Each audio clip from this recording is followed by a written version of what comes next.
السلام علیکم ورحمۃ اللہ وبرکاتہ۔ رب اشرح لی صدری ویسر لی امری واحلل عقدۃ من لسانی یفقہوا قولی۔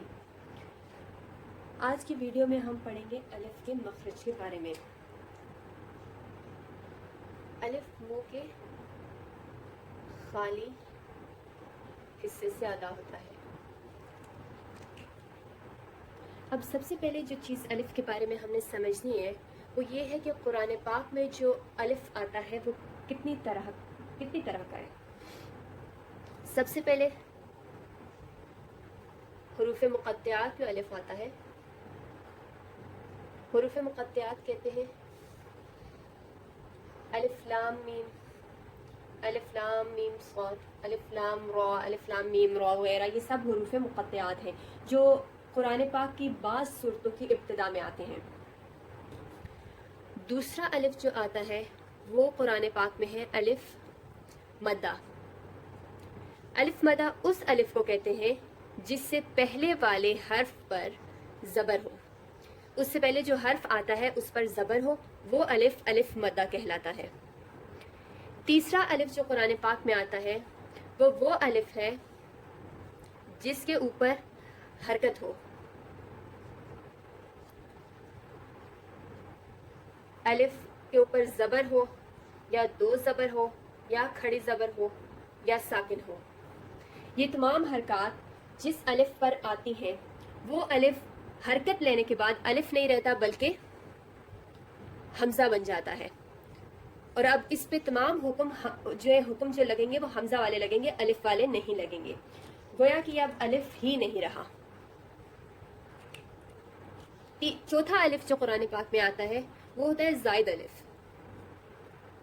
جیسے کہ ایک لفظ آتا ہے قالو، اب اس کو ہم نے یہاں تک مکمل پڑھ لیا ہے، اس کے بعد یہ جو الف آتا ہے یہ عربک میں لکھنے کا ایک طریقہ ہوتا ہے، تو اس الف کو پروناؤنس نہیں کیا جاتا، اس کو پڑھا نہیں جاتا، تو ان دونوں کے یہ دونوں جو ہے وہ الف کا مخرج، یعنی یہ وہ الف نہیں ہے جنہیں ہم الف کے مخرج میں سے ادا کریں گے، کیونکہ یہ حمزہ ہے اور حمزہ کے لیے حمزہ کا مخرج ہوگا اور یہ الف پڑھا نہیں جاتا،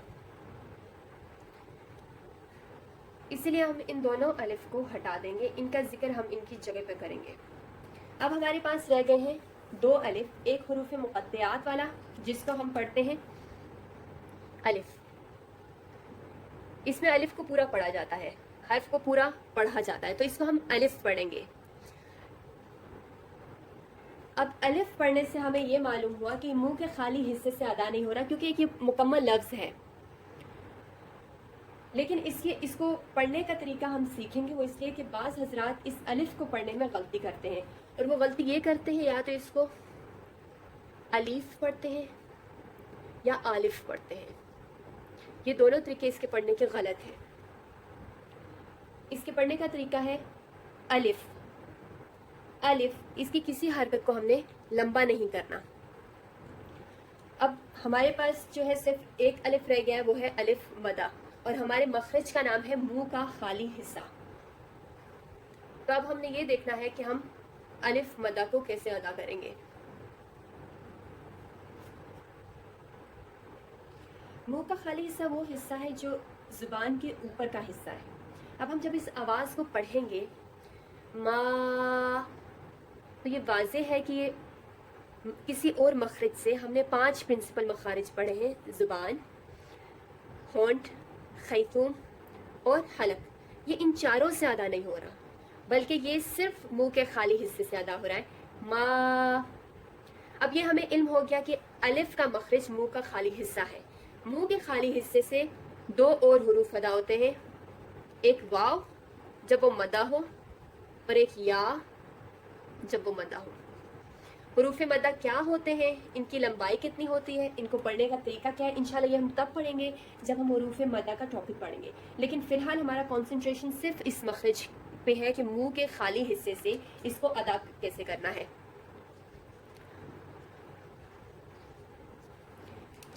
ما، مو، می۔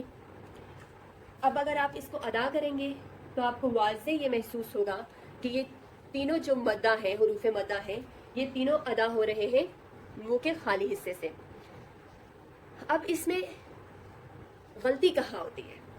کیونکہ یہ دیکھنے میں تو بہت آسان لگ رہا ہے کہ ما، منہ اور می منہ کے خالی حصے سے ادا ہوتا ہے، لیکن اس میں غلطی کس جگہ پہ ہوتی ہے؟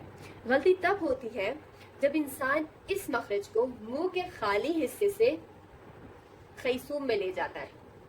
خیصوم کہتے ہیں ناک کا خالی حصہ، یا ناک مطلب آواز کو ناک میں لے جانا.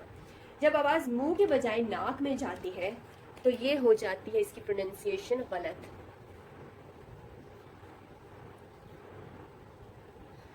اور یہ غلطی بہت زیادہ کی جاتی ہے، جس کی وجہ سے جو حرف کی ادائیگی ہے وہ غلط ہوتی ہے. جس طرح ماں کی جگہ پڑھنا ماں، مو، می. اب اس ماں یہ آواز ناک میں جا رہی ہے، یا آپ مکمل یہاں سے مخرج کو چھوڑ دیا ہے منہ کے بجائے ناک میں. اب آپ کو اس کے پڑھنے کے لیے ایک چیز کو مد نظر رکھنا ہے کہ جب آپ کسی حرف کو ادا کرتے ہیں تو حرف آپ کو کلیئرلی سنائی دینا چاہیے کہ آپ پڑھ کیا رہے ہو. اس کے لیے آپ منہ کو کھول کے آواز کو اونچا رکھ کے پڑھیں گے. تب آپ کو پتہ چلے گا کہ یہ آواز اس طرف جا رہی ہے یا یہ آواز یہاں پر رکی ہوئی ہے. میں آپ کو دونوں پروناؤنس کر کے بتاتی ہوں کہ اس میں فرق کیا ہے. ما، ما یہ ناک میں جاتی آواز. مو، مو. می، می. اب یہاں سے ہمیں یہ بات پتہ چلی ہے کہ جس آواز کو ہم نے منہ میں روک دینا ہے، یعنی منہ سے ادا کرنا ہے منہ کھول کر اور وہاں تک روک دینا ہے، اسے ہم نے آگے ناک تک نہیں لے کے جانا. تب ہمارا جو حرف ہے، جو یہ مخرج ہے منہ کا خالی حصہ، اس سے ادا ہونے والا حرف ٹھیک ادا ہوگا اگر ہم اس کا تعلق ہم منہ تک ہی رکھیں گے. اس کو میں آپ کو ایک بار اور پریکٹس کراتی ہوں. ما، آپ میرے ساتھ اس کو پڑھیں گے. مو، آواز کو منہ تک رکھنا ہے اور اونچا رکھنا ہے. مو. می، می نہیں کرنا. می. اب آپ کا کام یہ ہے کہ آپ نے اس کو پریکٹس کرنا ہے 15 ٹائمز مسٹ. اگر آپ اس سے زیادہ کرتے ہیں وہ بہت اچھی بات ہے. اگر آپ اس کو 15 ٹائمز صحیح طریقے سے پریکٹس کرتے ہیں پھر آپ نیکسٹ مخرج پہ جا سکتے ہیں. اور میک شیور کہ آپ اپنی آواز کو ناک میں نہیں لے کے جائیں، کیونکہ ہمارا پہلا مخرج ہے منہ کا خالی حصہ جس سے حروف مدہ ادا ہوتے ہیں. الف جس سے پہلے زبر ہو، واو جس سے پہلے پیش ہو، اور یا جس سے پہلے زیر ہو.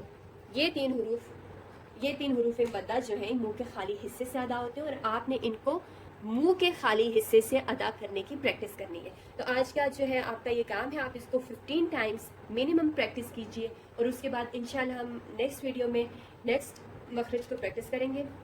اللہ سبحانہ تعالیٰ ہمارے لیے آسانی فرمائے اور ہمیں اس علم پر عمل کرنے کی توفیق عطا فرمائے.